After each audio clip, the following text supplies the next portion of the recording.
Hey, everybody, welcome to Review with Me, your review guide of shows, movies, and everything in between. Be sure to click the like button, hit that notification bell, and subscribe to the channel. Now, let's get on with this review.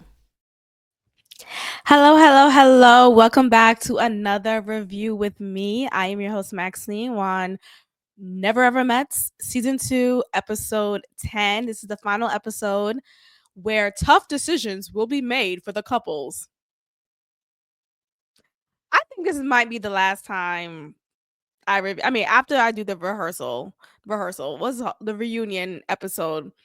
But I say that because I feel like almost every one of these relationships, quote unquote, and I say that very loosely, were a lie. Like every single one of them was a lie. And I feel bamboozled. I think the first season was more authentic. And yes, this season has had its authentic moments, sure. But I don't know. I just feel like, for example, when we get to Chris and Alexis, Chris giving us that plot twist of saying yes to her. I feel like he's told her, look, I'm going to say yes. I'm just going to make it a, a surprise so that there's at least two of us who's going to be leaving this house saying yes. But anyway, let's just get into it.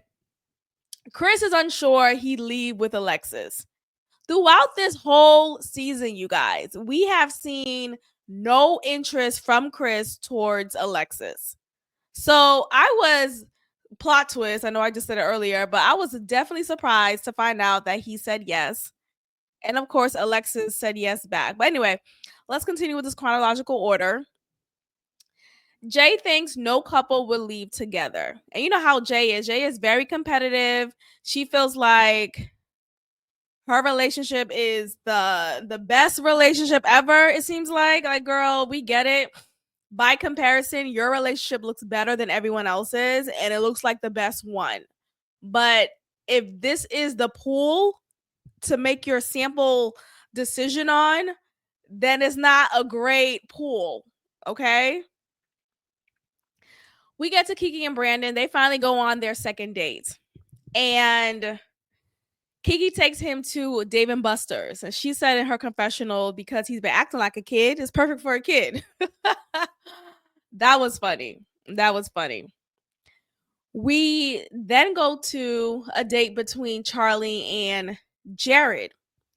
They go on a picnic date, and Charlie is learning more about Jared and his intentions or lack thereof for her. Jared keeps telling her that you're my best friend. You're my best friend. You're the best friend of all of my best friends. So she feels friend zoned, understandably so. And she feels like, dang, I tatted your name on me, which was stupid. Very stupid. Why would you do that? She tatted his name on her, but he never ended up tatting her name on him. I mean, yes, you could get it lasered off. So, I mean, she could go through that process if she so choose. I hear it's kind of painful. Nonetheless, if she could get a tattoo, I'm sure she could get a laser. Fine, but it's the mere principle of it all. I feel like.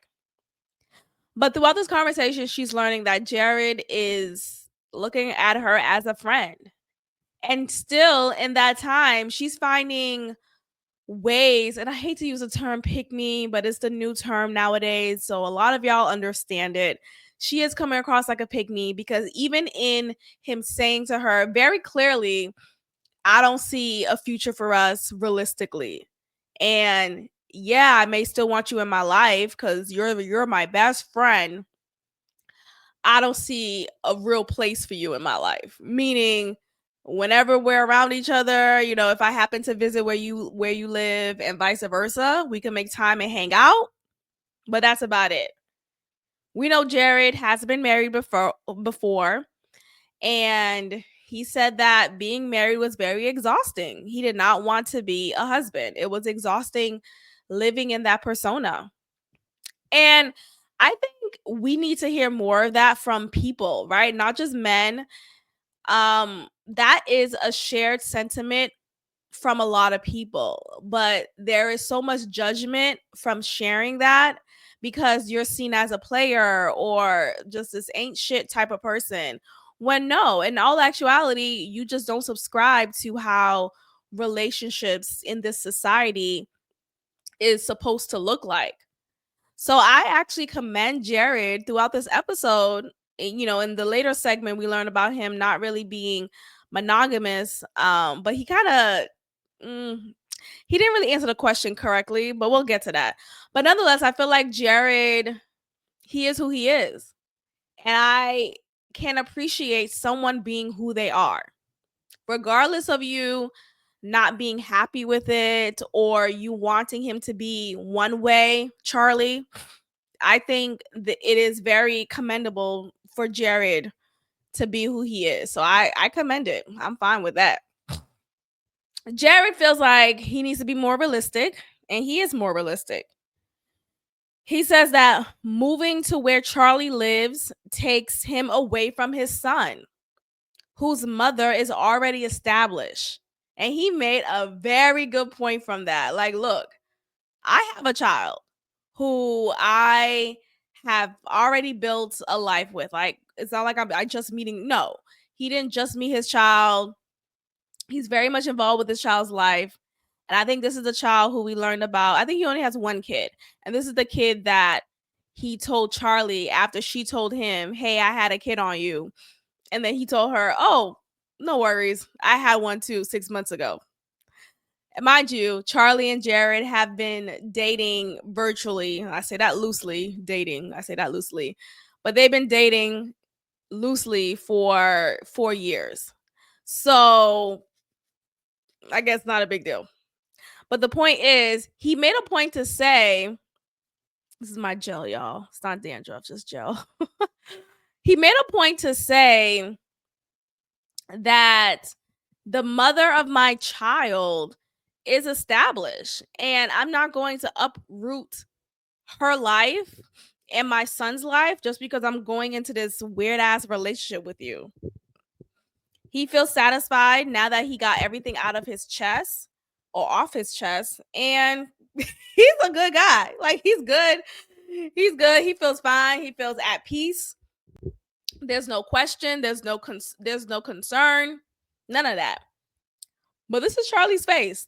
This is Charlie's face the whole time. She's feeling played.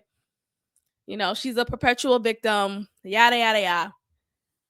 But I feel like if a man is not being clear with you on seeing a future with you, then that's enough, right? That's enough for you to recognize what it is. And if you choose to continue with him, then that's your choice. But I don't think it's fair to see Jared as this player when he has been very clear and consistent from the beginning. But let's get into some more of this episode. Jared then calls her a soulmate.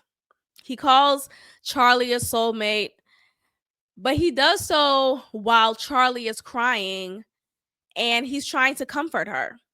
He feels as if this is the right thing to say or do. And I think this is a common thing that people do, especially men, whenever a woman is crying on their shoulders or on their chest. They just say a bunch of shit that they don't mean. Sweet nothings. And this is an example of that. So Charlie is then taking us into her confessional, talking about this, saying how, oh, Jared is giving me double signals or whatever the saying is. And one end he's saying he just wants to be friends, but then he's calling me a soulmate. Ma'am, again, if it's confusing, then that's the message. So it's your choice to decide whether you want to be with a man who's confusing or you want to be with a man who's clear on telling you that he doesn't see much of a future with you. Those are your two options with Jared. So I think his intentions are clear. But Charlie's excuse is he needs to tell me directly, I don't want to be with you, and then I'll understand. I'll understand. You get it. The thing is, Charlie gets it, but she's choosing to be obtuse. She is choosing to be obtuse, and that's on her. But to now paint him as this like predator or whatever, I feel like that's unfair. Shit, call me a big me, right? But anyway, but Charlie throughout this time though, as she's trying to, be comforted by Jared, she's also trying to plead her case, like just be with me. And I mean, she didn't say that verbatim, but she basically paraphrased those sentiments. Be with me, and I love you. I just want to be with you. Yada yada yada. Alexis asks, "How does Jared check all your boxes?" Because Charlie is now venting to Alexis, and she's trying to or trying to convince Alexis that Jared's a good guy and he's my soulmate and he's good for me and I love him so much. So Alexis asks the very pointed question by saying, "But how? How does he check your boxes?" Charlie says, "Oh, he brings me coffee every morning. He tells me good morning.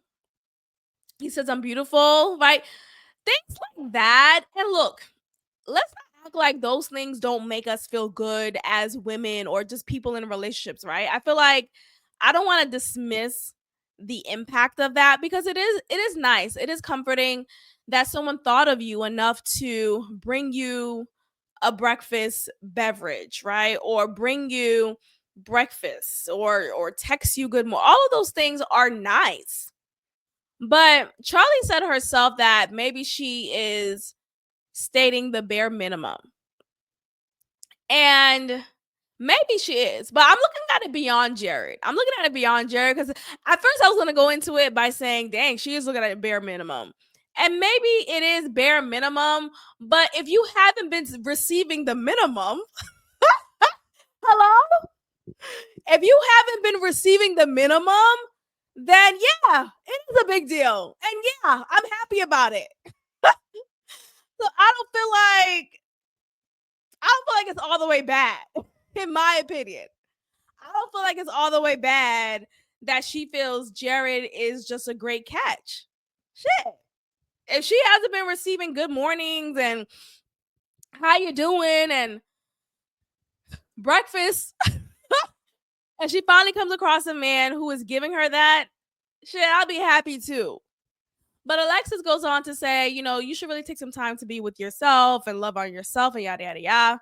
And maybe that is true as well. I just don't want us to all the way dismiss those efforts or those actions done by Jared or just by any man. Because if you haven't been receiving that in a long time, right? So maybe Charlie's, the father's, and I'm assuming it's more than one. So that's why I said that, no shade. But I feel like she may have mentioned that or just to kind of do the math on it. Anyway, I feel like she hasn't been receiving that in a while. So why not be happy that someone is giving you the damn bare minimum because you haven't been receiving the minimum? Just my thoughts. So we get to the Last Supper. Yeah, so I wrote down, yeah, sometimes the bare minimum really is a lot. And it's sad to say, but is it?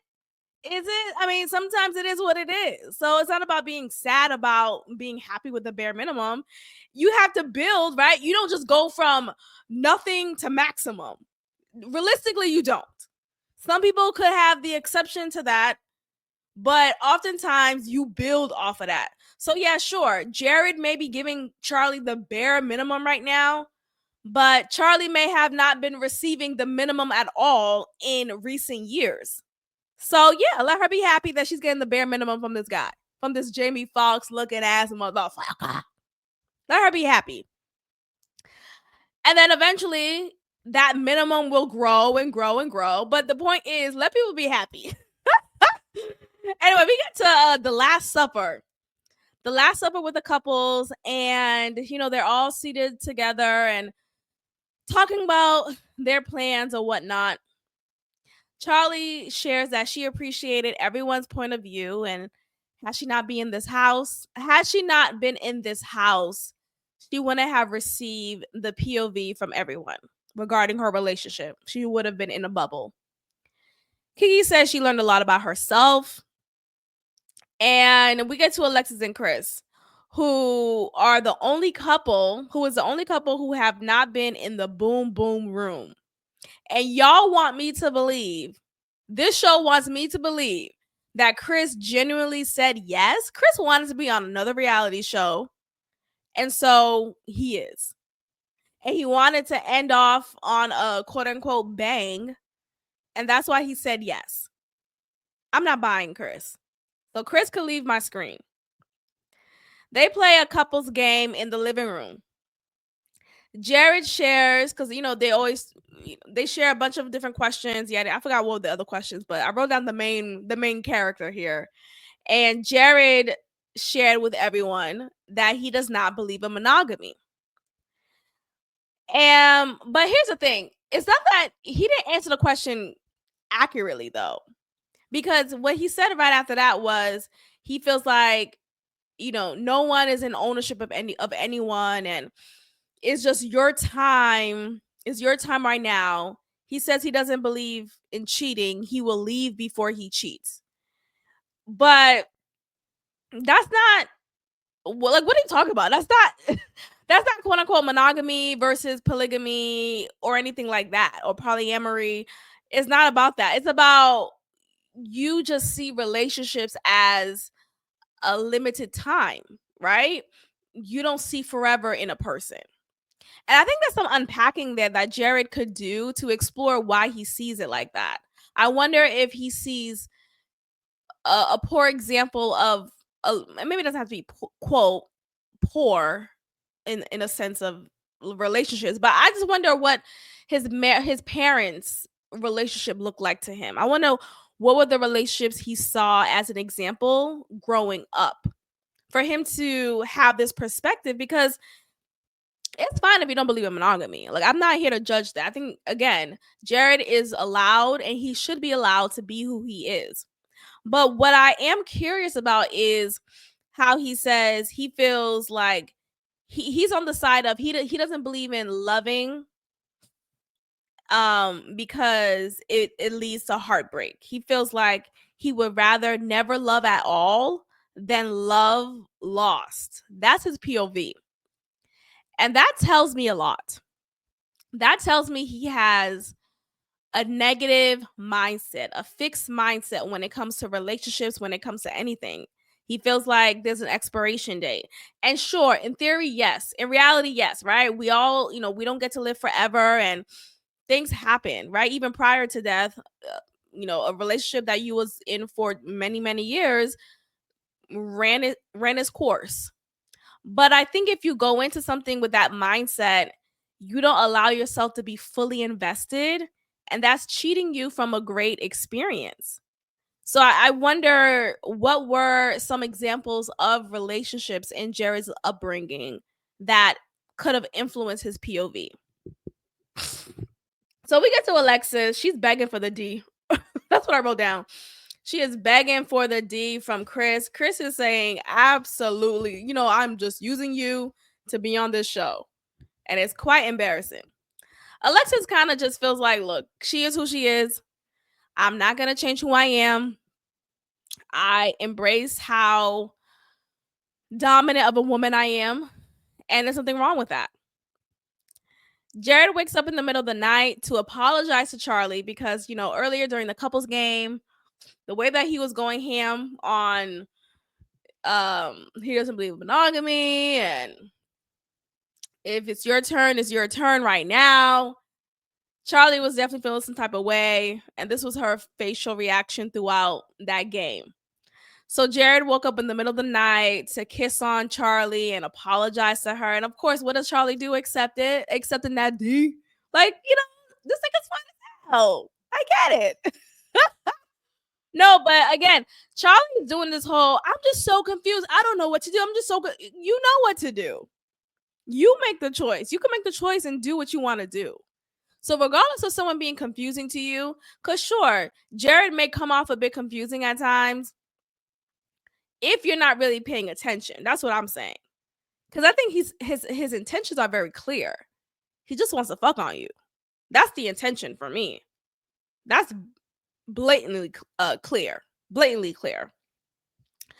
But Charlie is refusing to see that, and she's just still finding herself in limbo, trying to figure out what she wants to do.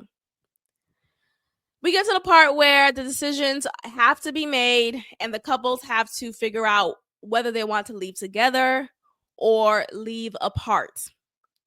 Brandon decides to leave apart from Kiki. Kiki also agrees to that. I mean, of course, she has to. She's not she can't convince him otherwise. So she does agree and say that she doesn't want to dance around his triggers and he has his own growing up to do that he needs to do. So they leave, and Brandon is not helping Kiki at all with her bags. You know, Kiki's a bigger woman. And he's like, all right, you got it. I'm done. And he literally just walks off without helping her down the steps with her bags. And they go to their respective vehicles. He doesn't hug her goodbye the final time. And she's standing there like, damn, you can't give me a hug. You can't give a hug. You can't give a goodbye. This man is out, okay? Chris starts off as if he's not leaving with Alexis. But like I spoiled earlier, you guys, he does. So then he does end up deciding to leave with her. It was just a stupid. You could tell that he rehearsed it. You could tell that he was trying to give us this suspenseful moment. And that he did. But looking back at it, I feel like it was not genuine. We get to Charlie and Jared being the last couple left because obviously we know Jay and Cinco left together. That wasn't even, they didn't have a conversation. We just saw them leave together. So that was that. But we get to Jared and he's the one who leads the conversation. He leads the conversation. He says no. He says he doesn't see a reality of them being together. And Charlie says she feels dragged. She feels like he dragged her along this whole time and he basically played her. Jared ends off by saying he does not see himself married to Charlie or being with Charlie seriously. And he says he got tired of waking up to the same woman when he was married. And look, I don't want y'all to beat him up on it. That's who he is, and it's fine. I don't feel like he's trash for that. I feel like he is actualized in that. I feel like he knows who he is and what he wants in life. And whoever wants to still be with him has to be aware of that and will adjust accordingly or will already be in that same wavelength. But for Charlie to act like she was dragged along and she had no choice in the matter, the whole time throughout this season, she was the one trying to persuade this man to be with her. So if you have to persuade someone to be with you, what does that tell you? He doesn't want to be with you. That's my opinion. But anyway, the episode ends off like that. And that was the last episode of this season of The Never Ever Mets.